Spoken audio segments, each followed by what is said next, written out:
कल्याणच्या शीळ रस्ता हा देखील जलमय झालाय। रस्त्याला नदीचं स्वरूप प्राप्त झालंय। वाहन चालकांना याच पाण्यातनं वाट काढावी लागतेय। हे रस्ता नेमका कुठे आहे, फुटपाथ नेमका कुठे आहे याचा थांग पत्ता लागू नये अशी परिस्थिती निर्माण झालेली आहे।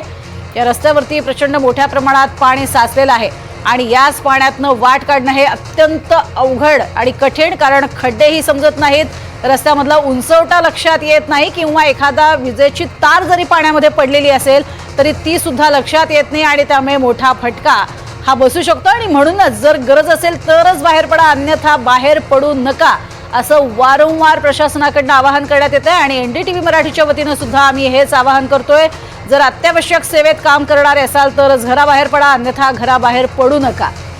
ठिकठिकाणी आपण बघतोय वायरी ज्या आहेत ते वर आलेल्या आहेत, मात्र ह्या वायर पूर्णपणे बंद आहेत की त्या उघड्या आहेत याची आपल्याला कल्पना नाहीये।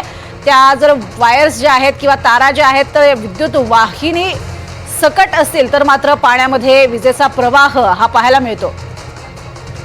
आणि मुंबईमध्ये